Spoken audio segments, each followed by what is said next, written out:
The stars had belonged to the Zarathi Dominion for 12,000 years. Every species that looked up at the night sky knew this truth. The Zarathi were the masters of the Orion Arm, and no one dared to question their power. High Admiral Varath stood on the command bridge of his flagship, the Eternal Conquest. His 4 eyes scanned the holographic display before him. 300 warships floated in perfect formation behind his vessel. Each ship carried enough firepower to destroy a small moon. Together, they had conquered dozens of worlds without ever firing a single shot. That was the beauty of the Zarathi way. They did not need to fight. They simply showed their power, and other species fell to their knees. "Report," Varath commanded. His voice was deep and cold, like stones grinding together. His tactical officer, a young Zarathi named Krell, stepped forward. "We have arrived at the outer edge of the Sol system, High Admiral. The third planet from the star is the one called Earth. It is the home of the species known as humans." Morath's mandibles clicked with interest. The Zarathi had discovered Earth's existence only recently. Their long-range sensors had picked up strange signals traveling through space. Radio waves, television broadcasts, primitive communications from a primitive world. The Zarathi had studied these signals for many cycles. They learned about the humans. They saw their wars, their conflicts, their endless fighting among themselves. They watched their simple entertainment programs and their news broadcasts. They decoded their languages and learned their history, and they decided that Earth would make an excellent addition to the Dominion. What do we know about their military capabilities? Varath asked. Krel consulted his datapad. "Very limited, High Admiral. They have achieved basic space travel. They have placed stations in orbit around their planet and sent small vessels to explore their system. But they have no warships, no planetary shields, no weapons capable of threatening our fleet." "As expected," Varath said. A sound like grinding metal escaped his throat. It was laughter. Another primitive species that will bow before the Dominion. The Zarathi had done this many times before. They would arrive at a new world with overwhelming force. They would broadcast their demands, and the species would surrender. It was always the same. No civilization could look upon 300 Zarathi warships and choose to fight. "Take us closer," Varath ordered. "Position the fleet beyond their 4th planet. I want them to see us. I want them to understand what they face." The fleet moved through the darkness of space. The ships were beautiful in their deadly way. Their hulls curved like the shells of sea creatures. Their weapons glowed with soft blue light. The Zarathi believed that war should be elegant, and their ships reflected this belief. They took position near the planet the humans called Mars. From here, their sensors could clearly observe Earth. It was a blue and green world, covered with water and life. Clouds swirled across its surface like white paint on a canvas. "A beautiful world," Varath observed. "It will serve the Dominion well. Shall the first broadcast the message, High Admiral?" Krell asked. Varath nodded. "Begin." Krell activated the communication systems. The message would be sent on all frequencies, in all the human languages the Zarathi had decoded. There would be no confusion about their demands. Varath's voice echoed across the void of space. "Primitive beings of Earth, you have been chosen for integration into the Zarathi Dominion. We are the masters of this region of space. We have conquered 100 worlds. We have subjugated 50 species. Resistance to our will is not possible."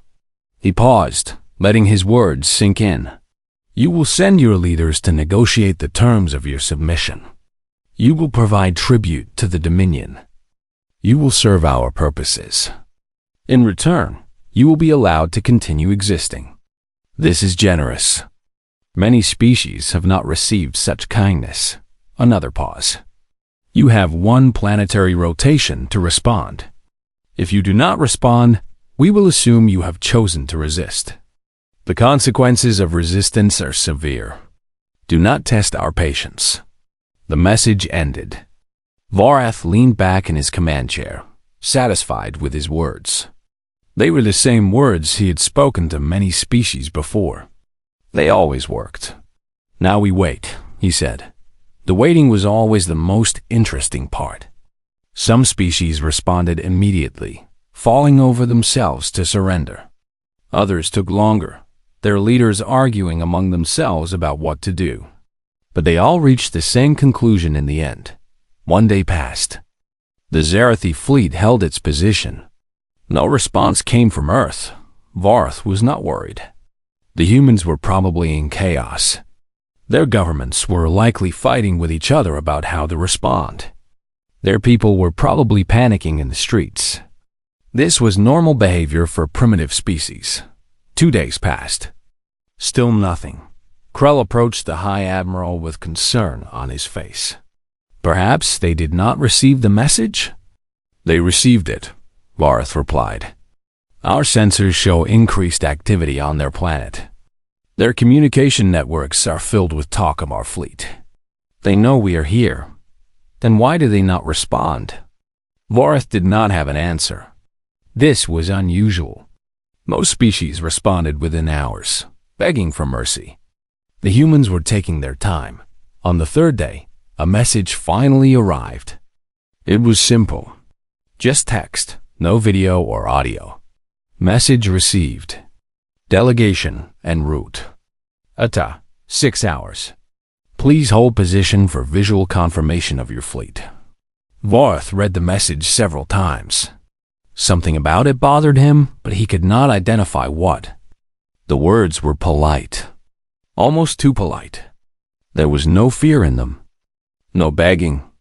No desperate pleas for mercy. Visual confirmation, Krell repeated. What does that mean?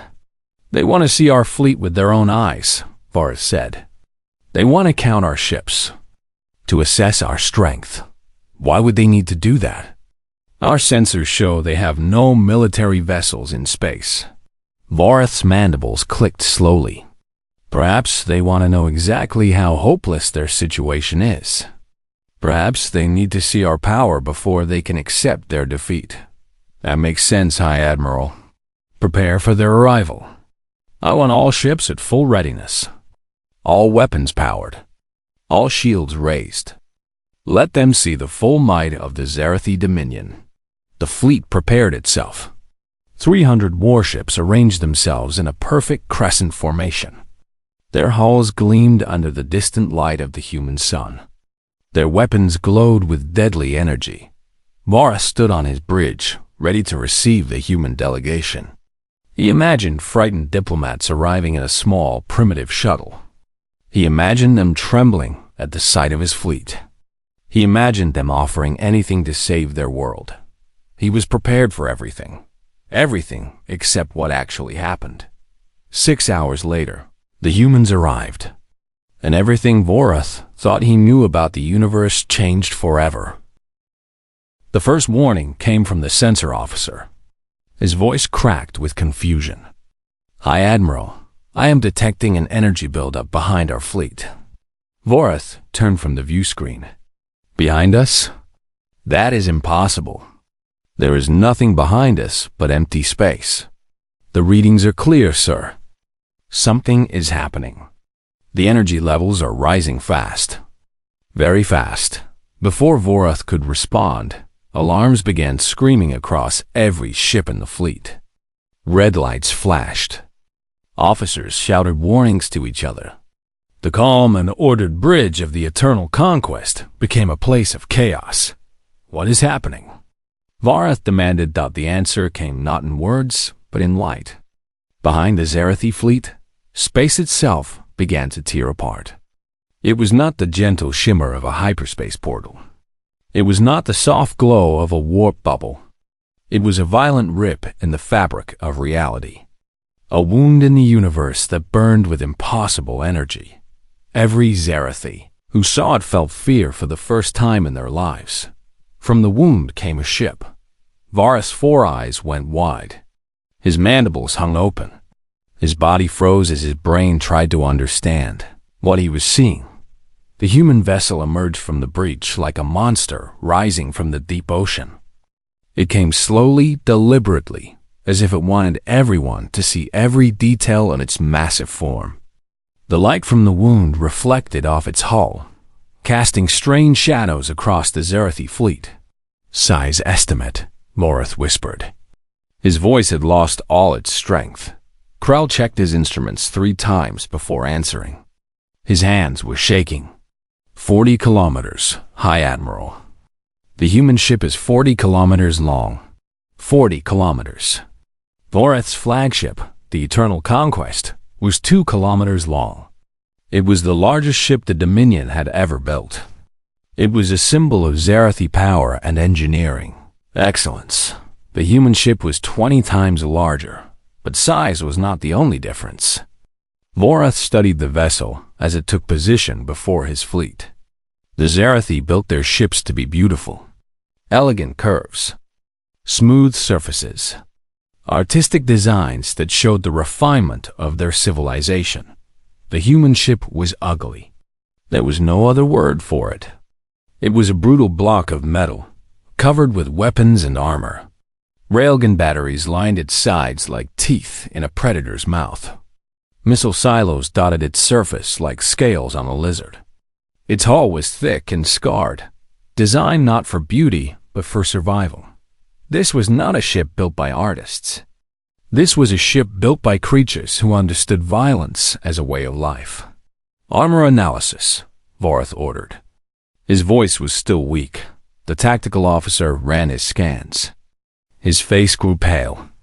"Unknown composition, High Admiral. Our weapons cannot identify the material. Initial estimates suggest our plasma lances would not penetrate it. Our graviton torpedoes would cause minimal damage." "What about their weapons?" "Massive, sir. Each railgun battery on that ship is larger than our destroyers. And they have hundreds of them. The missile silos appear to contain nuclear warheads. Thousands of them." Silence fell over the bridge. Every officer stared at the view screen. Every mind tried to accept the impossible reality before them. The humans had sent one ship. Just one? And that one ship could destroy the entire Zerathi fleet. "They call it the UNSC Manifest Destiny," the communications officer said. He was reading data that the humans had transmitted along with their arrival. "They say it is a mid-sized patrol vessel." Voreth felt his stomach turn. "Mid-sized?" "Yes, High Admiral. The transmission includes data about their military structure. They have over 10,000 ships of this class. And larger ones. Larger ones. Ships even bigger than this monster before them." Voreth could not imagine such things. He did not want to imagine them. "They are hailing us," the communications officer reported. Voreth straightened his body. He was the High Admiral of the Zerathi Dominion. He had conquered worlds. He had brought species to their knees. He would not show weakness before these humans. Accept the transmission. The view screen changed. The image of the human ship was replaced by an image of humans themselves. There were 5 of them standing on their bridge. They wore matching uniforms of dark blue with golden symbols on their shoulders.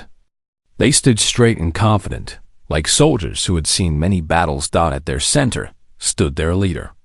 She was a female with gray hair and sharp eyes. According to the translation software, her name was Admiral Chun. Her face was calm and controlled. There was no fear in her expression. There was no nervousness in her posture. She looked at Voreth like a hunter studying prey. "Greetings, High Admiral Voreth," she said. Her voice was pleasant but cold. "I am Admiral Chun of the United Nations Space Command. I understand you wanted to discuss the terms of Earth's surrender." Voreth found his voice. "Yes, the Zerathi Dominion demands—" "Before we begin," Admiral Chun interrupted, "I want to thank you for holding your position. It made our arrival much easier when we knew exactly where you would be." She smiled. It was not a friendly smile. "I also want to apologize for our delay in responding. We needed time to select an appropriate vessel for this meeting. We did not want to seem too aggressive." Vorath looked at the 40-kilometer warship floating before his fleet. "This is not aggressive. The manifest destiny? No, this is quite modest by our standards. As I said, it is a patrol vessel. We use ships like this to guard our outer colonies. Nothing special." The human officers behind Admiral Chun exchanged glances. Some of them were smiling. They seemed to be enjoying this moment. Vorath felt anger rising in his chest. These humans were mocking him. They were treating the most powerful fleet in the Dominion like a joke. "You should be careful with your words," Vorath warned. "You may have one impressive ship, but we have 300. Numbers matter in warfare." Admiral Chun's smile grew wider. "Numbers. Yes, let us talk about numbers." She touched a control on her console. The view screen split into two sections. On one side was her face. On the other was a star map of the Sol system. "This is our home system," she explained. "Let me show you what you're really facing." Icons began appearing on the map.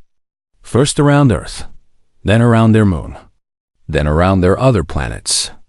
Hundreds of icons. Thousands of icons. Our orbital defense platforms. Our planetary shield generators. Our shipyards. Our weapons satellites. The icons kept multiplying. The map became crowded with markers of human military power. Our patrol fleets. Our defense fleets. Our attack fleets. Vorath watched in horror as the truth became clear. The humans were not a primitive species struggling to reach the stars. They were a military power beyond anything the Dominion had ever faced. "By our count," Admiral Chun said, "you brought 300 ships to threaten our world." She leaned forward, her eyes locking with Vorath's. "We have over 50,000. The bridge of the eternal conquest fell completely silent. No one moved. No one spoke. The only sound was the soft hum of the ship systems. Vorath understood now. The Zarathi Dominion had not come to conquer Earth. They had walked into a trap set by monsters. Admiral Chun turned away from the view screen. She spoke to her officers in her native language, and the translation software quickly decoded her words. "So this is the great Zarathi Dominion? This is the fleet they sent to terrify us into submission?" A young officer with dark skin and bright eyes answered her. His name tag read Commander Williams. "It appears so, Admiral. 300 ships. Their largest vessel is about 2 kilometers. For a moment, silence hung between the human officers. Then Commander Williams made a strange sound. It started soft and grew louder. His shoulders began to shake. He was laughing. Another officer joined him. Then another. Within seconds, all 5 humans on the bridge were laughing together. They held their stomachs. They wiped tears from their eyes. One officer had to grab a console to keep herself from falling over. Vorath watched this display with growing anger. His mandibles clicked rapidly. His 4 eyes narrowed with rage. "You dare to mock the Zarathi Dominion?" Admiral Chun raised her hand, trying to calm herself. It took several seconds before she could speak without laughing.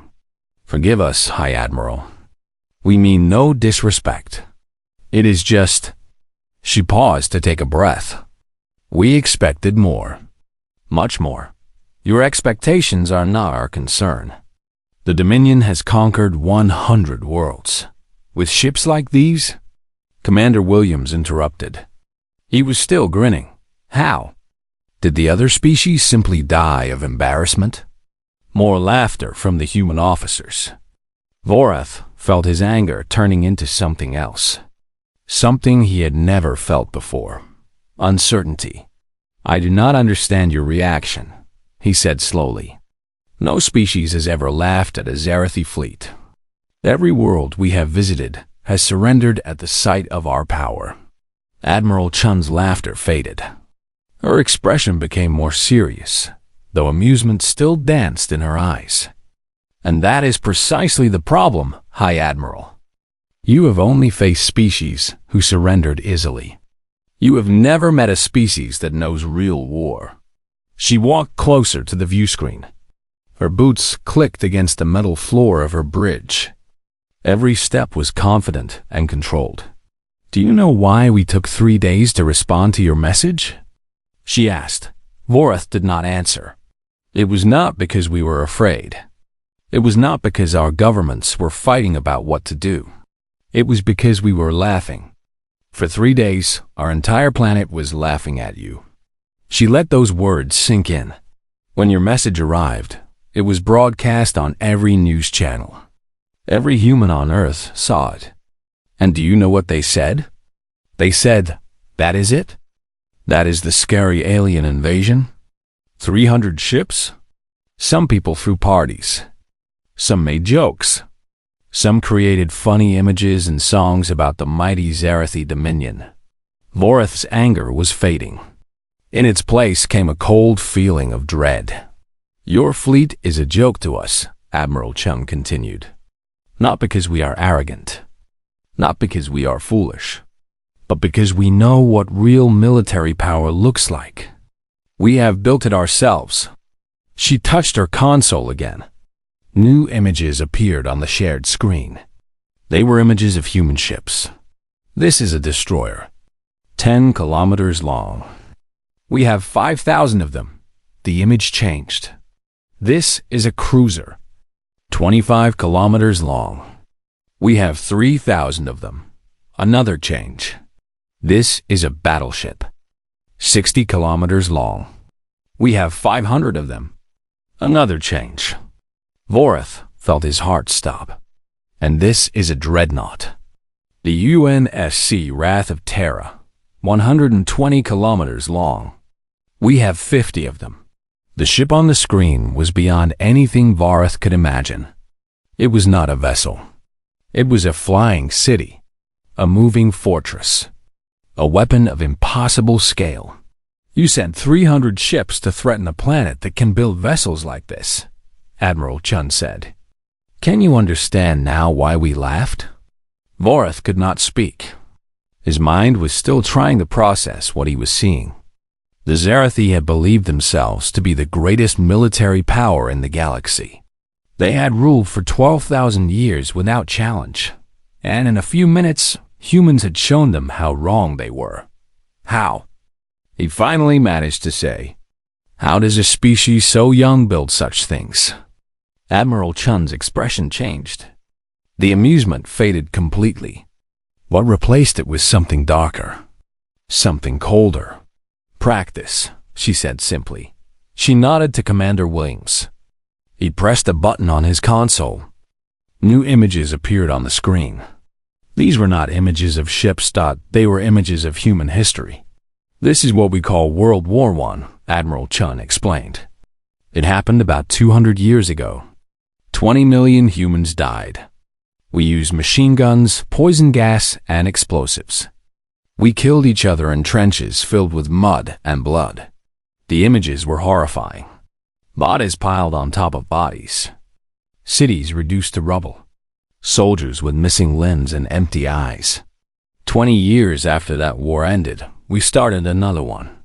World War II. 80 million humans died. We invented new ways to kill.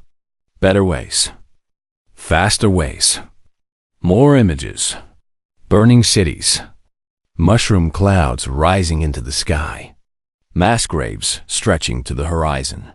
At the end of that war, we created the atomic bomb. We used it to destroy 2 cities instantly. Hundreds of thousands died in seconds." Admiral Chun's voice was flat and cold. She was stating facts, not making threats. "Since then, we have had hundreds of smaller wars. Millions more deaths.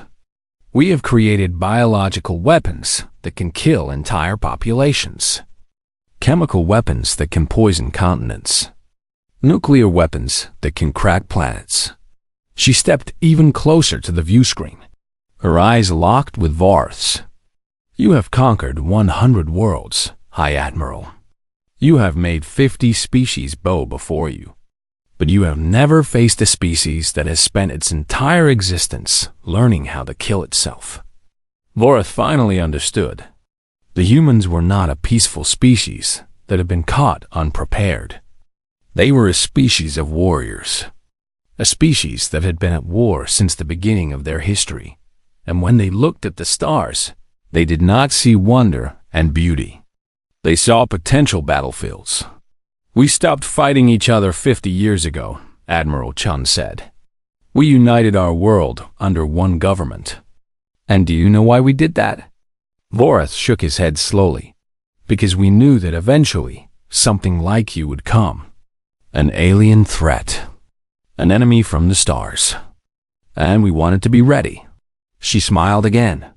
It was not a friendly smile. We have been building our fleet for 50 years, High Admiral. 50 years of preparation for this moment. Every resource on our planet. Every genius in our population. Every credit in our economy. All focused on one goal. She spread her arms wide, as if embracing the entire universe, making sure that no one would ever threaten Earth again. The Zarathi bridge crew looked at each other with fear in their eyes. They had never seen their High Admiral so quiet. They had never felt so small. Commander Williams spoke up. Admiral Chun, the Zarathi fleet is powering up their weapons. Chun glanced at her tactical display. How cute. They think they still have options. She looked back at Varth. Before you do something stupid, High Admiral, let me show you one more thing. Consider it a gift from humanity to the Zarathi Dominion. She touched her console. Let me show you what happens when you threaten our home. The view screen changed again. This time, it showed empty space. A region far from any planet or moon. Just darkness and distant stars. Watch carefully, Admiral Chun said. This is a live feed from one of our outer defense stations. For a moment, nothing happened. Then a single point of light appeared in the darkness. It grew brighter and brighter until it hurt to look at. The Zarathi officers on the bridge shielded their eyes. When the light faded, there was nothing left. The space where the light had been was simply empty. That was a test asteroid, Admiral Chun explained. Approximately the same size as your flagship. We destroyed it with a single shot from one of our orbital weapons platforms. She let the silence stretch. We have 400 of those platforms orbiting Earth. Each one can fire once every 30 seconds. Do the math, High Admiral. Calculate how long your fleet would last. Varth did the math. The answer made his blood run cold. I see you understand, Admiral Chun said. But perhaps you still think you can retreat. Perhaps you think you can return to your dominion and come back with a larger fleet. She shook her head slowly. Let me tell you a story about humanity. A story that will help you understand who you are dealing with. Admiral Chun walked to the center of her bridge. Her officers stood at attention around her. The atmosphere on the human ship had changed. The laughter was gone. What remained was something harder, something more dangerous. 150 years ago, there was a nation on Earth called Japan. They attacked another nation called the United States. They destroyed many ships and killed thousands of soldiers. It was a surprise attack, very effective. Varth listened carefully. He did not understand where this story was going. The United States responded. They fought back. They pushed the Japanese forces across the ocean. They bombed their cities. They destroyed their navy. But Japan refused to surrender. Admiral Chun's voice grew quieter, more intense. So the United States created a new weapon. A weapon that used the power of the atom itself. They dropped this weapon on a Japanese city called Hiroshima. 80,000 people died in an instant. Many more died later from the poison in the air. The view screen showed an image. A city in ruins. A mushroom cloud rising into the sky. Shadows burned into walls where people had stood. Japan still refused to surrender. So the United States dropped a second bomb on a city called Nagasaki. 40,000 more people died. Vorth felt sick. He had conquered many worlds, but he had never seen destruction on this scale. The Zarathi believed in elegant warfare. Quick victories. Minimal damage. The humans believed in total annihilation. After the second bomb, Japan surrendered. Admiral Chun continued. The war ended, but the lesson remained. When humanity is threatened, we do not stop. We do not show mercy. We do not accept anything less than complete victory. She pointed at Vorth. You came here expecting to frighten us. You came here expecting us to kneel before your mighty dominion. But you do not understand what you are facing. She walked back to the view screen. We have studied your records. We know about the species you have conquered. The Velthari, the Kryn, the Asori, the Mandari. All of them surrendered after a few battles. A few thousand casualties, and they gave up. Her eyes were hard as stone. In our bloodiest war, we lost 70 million of our own people. 70 million. And we kept fighting. We did not surrender. We did not give up. We fought until there was nothing left to fight for. Commander Williams spoke up. Admiral, the Zarathi fleet is powering down their weapons. Smart choice, Chun replied without looking away from Vorth. She continued her lesson. Do you know what makes humans different from every species you have encountered? It is not our technology. It is not our numbers. It is our psychology. She tapped her head. We evolved on a harsh world. A world where everything was trying to kill us. Predators hunted us. Diseases infected us. Natural disasters destroyed our homes. And through it all, we survived. We adapted. We became the most dangerous thing on our planet. Vorth finally found his voice. Many species evolved on harsh worlds. They still surrendered to the Dominion. Yes, but there is a difference. Those species learned to fear their harsh worlds. They learned that survival meant avoiding conflict. When a stronger force appeared, their instinct was to submit. Admiral Chun smiled coldly. Humans are different. Our harsh world did not teach us to fear. It taught us to fight. When a threat appeared, we did not run. We killed it. When a predator hunted us, we hunted it back. We drove our predators to extinction. We conquered our planet. We bent nature itself to our will. She spread her arms. And when we ran out of enemies on Earth, we turned on each other. We fought wars for land, wars for resources, wars for ideas. Wars for things so small that even we cannot explain them. Her voice dropped to almost a whisper. We are a species that fights even when there is nothing to fight about. We are a species that would rather die than submit. We are a species that sees surrender as worse than death. She stepped forward until her face filled the view screen. So when you ask us to bow before your dominion, you are not just asking us to give up our freedom. You are asking us to become something we are not. Something we can never be. Her eyes burned with intensity. You are asking humans to stop being human. And that is something we will never do. Vorth felt something he had never felt before in his long career. It was respect. Deep, terrified respect for the species of warriors. What do you want? He asked.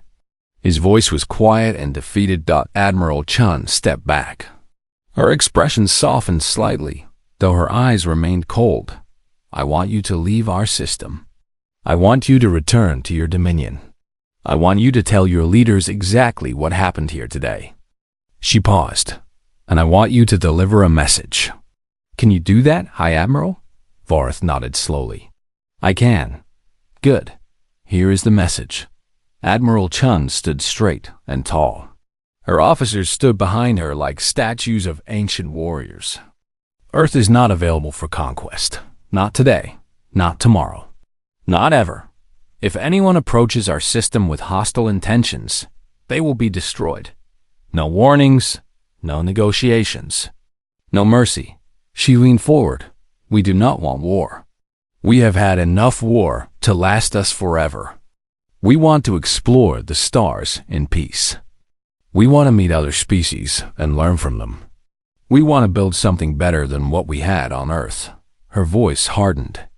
But if anyone forces us to fight, we will fight. And we will not stop until our enemy is nothing but ash and memory. She straightened again. That is our message, High Admiral. Make sure your leaders understand it completely. Vorath understood. He understood everything now. The Zerathi had made a terrible mistake. They had poked a sleeping predator. A predator that had only recently stopped eating itself. I will deliver your message, he said. Good, Admiral Chun replied. Then we have nothing more to discuss. You may leave. She smiled one last time. Safe travels, High Admiral. May we never meet again under circumstances like these. The view screen went dark. Vorath stood alone on his bridge, surrounded by officers who had lost all faith in Zerathi supremacy. There was only one thing left to do. Run. The Zerathi fleet departed the Sol system in silence. 300 ships that had arrived with pride and confidence now crawled away with shame and fear. No one spoke on the bridge of the eternal conquest. No one could find words for what they had witnessed. Vorath stood at his command console, staring at nothing. His mind played the encounter over and over again. The massive human ship. The laughing officers. The images of atomic fire and endless death. He had been a fool. The entire Dominion had been fools. For 12,000 years, the Zerathi had believed themselves to be the supreme power in the galaxy. They had conquered every species they encountered.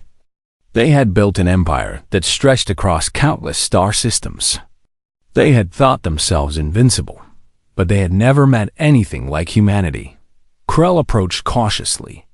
High Admiral, we have cleared the Sol system. What are your orders? Vorath took a deep breath. Set course for the homeworld. Maximum speed. Yes, High Admiral. And the fleet? They follow us. All of them. No ship is to remain behind. Krell hesitated. Some of the captains are asking questions. They want to know what happened. They want to know why we are retreating. Tell them the truth, Vorath said quietly. Tell them we encountered a species that cannot be conquered. Tell them the Dominion must never return to Earth. The message spread through the fleet like poison through blood. Officers whispered to each other. Soldiers shared worried glances. The pride of the Zerathi military had been broken by a single encounter with 5 laughing humans. The journey home took many weeks. During that time, Vorath prepared his report. He documented everything. Every detail of the human ship. Every word Admiral Chun had spoken. Every image of human military power. He knew his leaders would not believe him. He knew they would think him a coward. He did not care. The truth was more important than his reputation. When the fleet finally arrived at the Zerathi homeworld, Vorath was summoned before the High Council. 12 ancient leaders sat in a semicircle, their robes heavy with symbols of authority. They looked at Vorath with disappointment and anger. You retreated, the Supreme Chancellor said.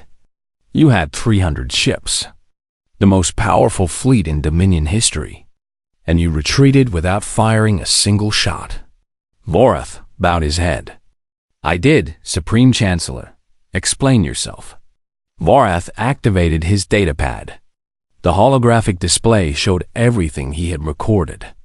The human ship, the weapons demonstrations, the images of nuclear destruction. The humans are not what we expected, he said. They are not a primitive species waiting to be conquered. They are a military power beyond anything the Dominion has ever faced. He showed them Admiral Chun's message. He showed them the scale of human fleet strength. He showed them the orbital defense platforms and dreadnoughts, and the weapons that could crack planets. The council watched in silence. Their expressions slowly changed from anger to concern to fear. "This cannot be accurate," one counselor said. "No species could build such things." "The data is confirmed," Barth replied. "I have verified it through multiple sources.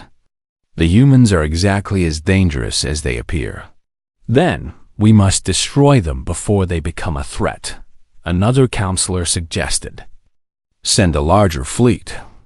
Send 1,000 ships. Send 10,000. Vorath shook his head. "You do not understand. I showed you their fleet numbers. They have over 50,000 warships. Many of them are larger than anything we can build. If we attack Earth, we will lose." "The Dominion has never lost a war," the Supreme Chancellor declared. "The Dominion has never faced a species like humanity." Silence fell over the council chamber. The ancient leaders looked at each other with uncertainty. For the first time in 12,000 years, they did not know what to do. While the Zerathi debated, news of the encounter spread. It traveled through the Dominion like wildfire. Rumors grew with each telling. Stories of the human ship that dwarfed the entire Zerathi fleet. Stories of the laughing warriors who did not fear death. Stories of a species so violent that they had nearly destroyed themselves before discovering how to travel between stars. The subject species of the Dominion heard these stories too. The Velthari, the Kryn, the Asori, the Mendari. All the species that had surrendered to Zerathi power listened with growing hope. If the humans could resist the Dominion, perhaps others could too. Rebellions began to spark across the Empire. Small at first. A protest on one world. A riot on another. But they grew larger with each passing month. The subject species had lost their fear of the Zerathi. They had seen that the masters of the galaxy were not invincible. The Dominion tried to respond. They sent fleets to crush the rebellions. But the fleets were smaller now. Many ships had been lost in failed attempts to intimidate the humans. Many soldiers had lost their will to fight. Within a decade, the Dominion began to crack. And humanity? They did not take advantage of the chaos. They did not launch invasions or claim territory. They did something that confused every alien who heard about it. They sent diplomats. Human ambassadors appeared at world after world. They came not with weapons, but with gifts. Technology to help rebuild damaged planets. Medicine to heal wounded populations. Knowledge to help species grow and develop. They freed slaves. They broke chains. They offered friendship to species that had known nothing but servitude. When the former subjects of the Dominion asked why humanity was helping them, the answer was always the same. We did not come to the stars to find new enemies. We came to find new friends. Admiral Chun became supreme, commander of the United Earth Defense Force. Her name was spoken with respect and fear throughout the galaxy. She was the woman who had laughed at the Zerathi, the woman who had faced down an empire without firing a shot. But Chun did not see herself as a conqueror. She saw herself as a protector. "We spent our entire history fighting each other," she told her officers. "We nearly destroyed ourselves a dozen times. Now that we finally learned to live in peace, why would we throw that away?" The Terran alliance grew. Species that had once been enslaved now stood as equal partners with humanity. A federation built not on fear, but on trust. Not on conquest, but on cooperation. Vorath lived long enough to see the Dominion fall. He watched as the empire he had served crumbled into dust. He watched as humanity rose to take its place as a galactic power dot in his final years. He often thought about that day in the Sol system. The day the humans had laughed at his fleet. At the time, he had been angry and confused. Now, looking back, he understood. The humans had not been laughing at his ships. They had not been laughing at Zerathi power or Zerathi pride. They had been laughing at the very idea That war could be used to threaten them. Humanity had been born in violence. They had grown in conflict. They had nearly died in war. But they had learned from their suffering. They had emerged stronger and wiser, and they had decided that their future would be different from their past. On his deathbed, Vorath recorded one final message for future generations of Zarathi. We thought ourselves the masters of the galaxy. We were wrong. The humans showed us our mistake. But they also showed us something else. Something more important. He paused, gathering his strength for his final words. They showed us that even the most violent species can learn peace. That even the darkest history can lead to a bright future. That power is nothing without wisdom. He closed his 4 eyes. Learn from humanity. Not from their weapons or their wars. Learn from their hope. Learn from their choice to become better than they were. He smiled. That is their true strength. And perhaps, someday, it can be ours as well. The recording ended. The old admiral died peacefully in his sleep. And somewhere across the galaxy, humans continued to explore the stars, seeking not enemies to conquer, but friends to embrace, carrying with them the memories of their bloody past and the promise of a peaceful future. The galaxy would never be the same.